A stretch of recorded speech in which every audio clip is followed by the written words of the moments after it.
Israel ফিলিস্তিন পুরোদমে যুদ্ধ চলছে, আর এই যুদ্ধের সর্বশেষ আন্তর্জাতিক গুরুত্বপূর্ণ আপডেট সংবাদ জানিয়ে দিব। শুরুতেই শিরোনাম, যুদ্ধ বন্ধে হিজবুল্লাহর একমাত্র শর্ত। এরপর জানাবো, ক্ষেপণাস্ত্রের বিশাল মজুদ গড়ে তুলেছে লেবাননের যোদ্ধারা, ভয়ে কাঁপছে ইহুদিবাদী ইসরায়েল। এরপর জানিয়ে দিব, ইউক্রেনে অভ্যুত্থান চেষ্টা, নেপথ্যে রাশিয়ার হাত, দাবি জেলেনস্কির। ইসরায়েল, ব্রিটেন, আমেরিকা 4 জাহাজে হামলার দাবি ইয়েমেনের হুথিদের। এবং সর্বশেষ জানিয়ে দিব, পশ্চিমাদের বুক থরথর করে কাঁপার জন্য এবং পশ্চিমাদের বিরুদ্ধে লড়াই করার জন্য মাটির নিচে রাশিয়ার গোপন ঘাঁটি। এতক্ষণ শুনছিলেন গুরুত্বপূর্ণ সংবাদ শিরোনাম, এখন জানিয়ে দিব বিস্তারিত। যুদ্ধ বন্ধে হিজবুল্লাহর একমাত্র শর্ত। লেবানন ভিত্তিক ইরান সমর্থিত গ্রুপ হিজবুল্লাহ জানিয়েছে, ইসরায়েল লেবানন সীমান্তে যুদ্ধবিরতি নিশ্চিত করতে পারে মাত্র একটি ব্যবস্থা, আর তা হল গাজা পূর্ণ যুদ্ধবিরতি। হিজবুল্লাহর উপনেতা শেখ নাইম কাশেম বার্তা সংস্থা এপিকে দেওয়া এক সাক্ষাৎকারে কথা বলেছেন। গতকাল প্রকাশিত সাক্ষাৎকার নেওয়া হয়েছে বৈরুতের উপকণ্ঠে। নাইম কাশেম বলেছেন, গাজায় যদি যুদ্ধবিরতি হয় তবে আমরা কোনো আলোচনা ছাড়াই থামিয়ে দেব। তিনি বলেন, ইসরায়েল হামাস যুদ্ধে হিজবুল্লাহ অংশগ্রহণ করছে মিত্রকে সমর্থন দিতে। তিনি বলেন, ওই যুদ্ধে থেমে গেলেই সামরিক সমর্থনের আর কোনো প্রয়োজন পড়বে না। তবে তিনি বলেছেন, কোনো আনুষ্ঠানিক যুদ্ধবিরতির চুক্তি ছাড়া এবং গাজা থেকে পূর্ণ প্রত্যাহার ছাড়া ইসরায়েল যদি যুদ্ধের গতি কমিয়ে দেয় তবে ইসরায়েল লেবানন সীমান্তের পরিস্থিতি কেমন হবে তা স্পষ্ট নয়। 40 মিনিটের ওই সাক্ষাৎকারে হিজবুল্লাহ নেতা বলেন, গাজায় যদি যুদ্ধবিরতি এবং কোনো যুদ্ধবিরতি নয়, যুদ্ধ এবং যুদ্ধ নয় এমন মিশ্র ধরনের কিছু হয় তবে আমরা কি করব তা পরিষ্কার নয়, কারণ অবয়ে ফলাফল প্রভাব সম্পর্কে আমাদের জানা থাকবে না। সাম্প্রতিক সময়ে গাজায় যুদ্ধবিরতি আলোচনা থমকে আছে, এর ফলে ইসরায়েলের উত্তর সীমান্ত উত্তেজনা বেড়ে গেছে। গত 8 অক্টোবর থেকে ইসরায়েল হিজবুল্লাহ গোলা বিনিময় চলছে। ওই দিনই গাজায় ইসরায়েল হামলা শুরু করেছে, আর গাজার সমর্থনে হিজবুল্লাহ হামলা করেছে। আন্তর্জাতিক মধ্যস্থতাকারীরা চেষ্টা করলেও গাজার যুদ্ধবিরতি হচ্ছে না। ফিলিস্তিনি প্রতিরোধ আন্দোলন হামাস বলেছে, স্থায়ী যুদ্ধবিরতি এবং গাজা থেকে ইসরায়েলের পূর্ণ প্রত্যাহারের মাধ্যমেই শান্তি প্রতিষ্ঠা সম্ভব। ইসরায়েল স্থায়ী যুদ্ধবিরতিতে রাজি নয়। ইসরায়েলের অনেকেই লেবাননের সাথে যুদ্ধ এবং পূর্ণ যুদ্ধ চাচ্ছে, তবে অনেকে যুদ্ধ এড়াতেও চাচ্ছে, কারণ হামাসের চেয়ে হিজবুল্লাহ অনেক বেশি শক্তিশালী। তাদের যে রকেট ও ক্ষেপণাস্ত্র মজুত আছে তা দিয়ে তারা ইসরায়েলের যে কোনো স্থানে আঘাত হানতে সক্ষম হবে।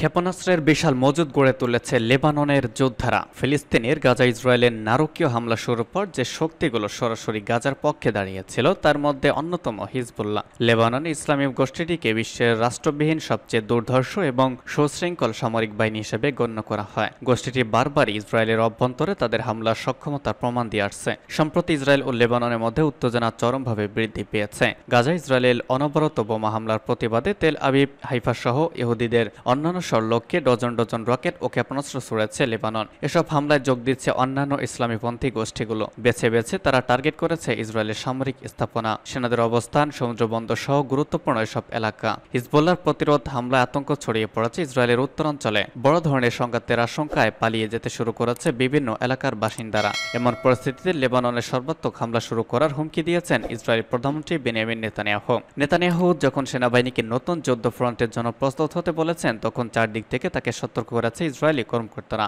হিজবুল্লাহর কাছে মজুদ অস্ত্রে উদ্বিগ্ন তারা মনে করছেন, হামাসের উপর হামলা যতটা সহজ ছিল, হিজবুল্লাহ ততটাই সহজ প্রতিপক্ষ নয়। প্রকৃতপক্ষে ইরান সমর্থিত হিজবুল্লাহ শক্তি নিয়ে পরিষ্কার কোনো ধারণা নেই তাদের। ইসরায়েলের শীর্ষ সমর কর্মকর্তারা প্রকাশ্যে স্বীকার করেছেন, হামাসের চেয়ে বহুগুণে শক্তিশালী হিজবুল্লাহ। এমন সময় হিজবুল্লাহর অস্ত্র ভান্ডার নিয়ে চাঞ্চল্যকর তথ্য দিলেন ইসরায়েলি সামরিক বাহিনীর সাবেক অর্থনৈতিক উপদেষ্টা ব্রিগেডিয়ার জেনারেল রাম আমিনাস। তিনি বলেছেন, লেবাননে ইসলামী প্রতিরোধ আন্দোলন হিজবুল্লাহ হচ্ছে বিশ্বের শীর্ষ 5টি রকেট পরাশক্তির একটি। হিজবুল্লাহর হাতে থাকা রকেটের সংগত দিক বিবেচনা করে তিনি কথা বলেছেন। তিনি বলেছেন, আমেরিকা, চীন, রাশিয়া এবং জার্মানির পাশাপাশি হিজবুল্লাহর হাতে সবচেয়ে বেশি রকেট রয়েছে, কিন্তু ইসরায়েলের জনগণ তাদের এই ক্ষেপণাস্ত্র শক্তির হুমকি সম্পর্কে বুঝতে পারছে না। আমিনাস জোর দিয়ে বলেছেন, পুরো লেবাননকে মোকাবেলা করা ছাড়া ইসরায়েল হিজবুল্লাহর সঙ্গে লড়াই করতে পারবে না। যখন সীমান্তে প্রতিদিন হিজবুল্লাহ এবং ইসরায়েলের বড় বড় সেনাদের মধ্যে সংঘাত হচ্ছে এবং দখলদার ইসরায়েল হিজবুল্লাহর বিরুদ্ধে সর্বোচ্চ যুদ্ধের হুমকি দিয়েছে, তখন জেনারেল আমিনাস এসব কথা বলেছেন। অন্যদিকে হিজবুল্লাহর কর্মকর্তারা বারবার বলেছেন, তারা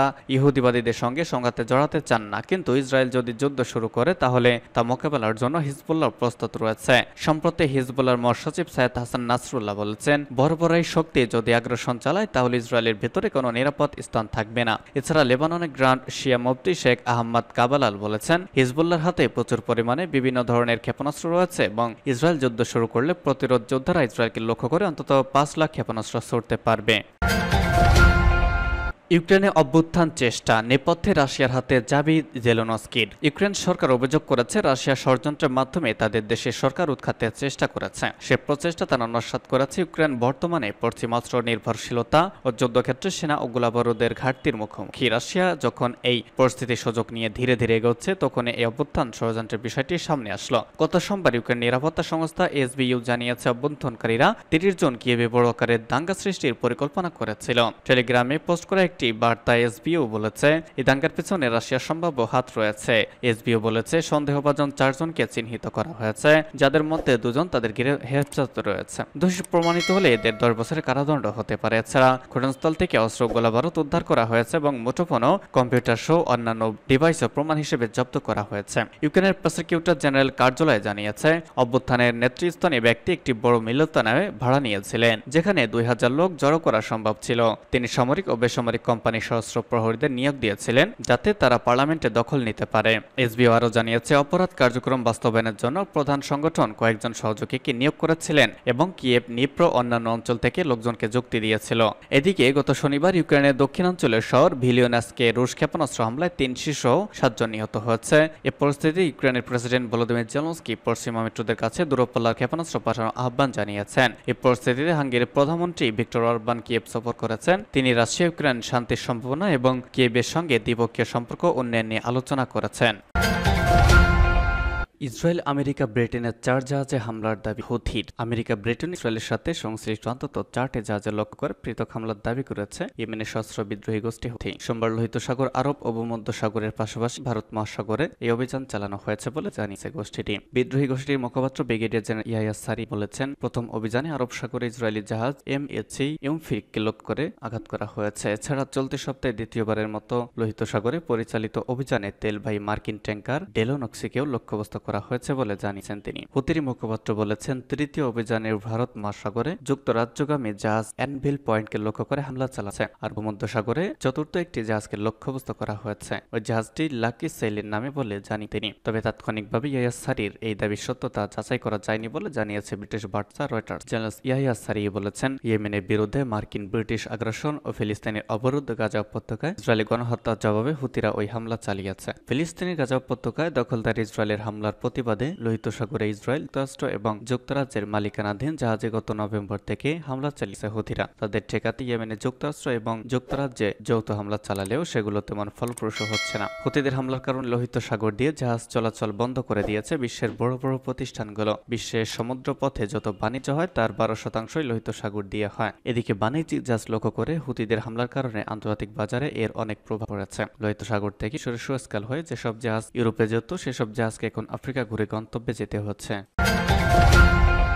মার্টিনিসে রাশিয়ার গোপন ঘাঁটি আছে, হেলিপ্যাড, রেলপথ। দশকের পর দশক পেরিয়ে গেছে, কিন্তু রহস্য ঘেরা এক পর্বতে গোপনে কি কার্যক্রম চালাচ্ছে রাশিয়া তা আজও জানতে পারে যুক্তরাষ্ট্র। সে 1995 সালে স্যাটেলাইট ইমেজে উড়ালো পর্বতমালায় রাশিয়ার গোপন কার্যক্রম ধরা পড়ে, কিন্তু সেখানে আরো কয়েক দশক আগে থেকে কার্যক্রম চালিয়ে আসছে রাশিয়া। মার্কিন গোয়েন্দা সংস্থা সিআইএ রাশিয়ার রহস্যময় এই প্রজেক্ট নিয়ে প্রতিবেদন তৈরি করেছে, কিন্তু রাশিয়া কথিত এরিয়া 51 আজও গোয়েন্দাদের কাছে রহস্য ঘেরা। রাশিয়ার বাস্তকার্ত অঞ্চল বেলুতরস্কি জেলায় অবস্থিত রহস্যে মোড়া মাউন্ট ইয়ারমাউন্তাও। এটি দক্ষিণ উরাল বিভাগের সর্বোচ্চ পর্বত এবং দক্ষিণ উরাল নেচার রিজার্ভের মধ্যে অবস্থিত এক পর্বত। পর্বতটির চারদিক ঘন জঙ্গলে মোড়া। তো কেন এই পর্বত ভয়ঙ্কর এবং রহস্য মোড়া মনে করা হয়? ইয়ার মতো নিচে পুরোদস্তরিক সামরিক ঘাঁটি তৈরির লক্ষ্যে রেখেছে রাশিয়া। কারো কারো মতে এটি পৃথিবীর বৃহত্তম সামরিক বাংকারও। যদিও রাশিয়া সরকার কখনো সেখানে সামরিক ঘাঁটি বা বাংকারের অস্তিত্বের কথা স্বীকার করে, তবে ওই বাংকারে অস্তিত্ব সংক্রান্ত বিভিন্ন প্রমাণ বিভিন্ন সময় প্রকাশ 1980 সালের গোড়ার দিকে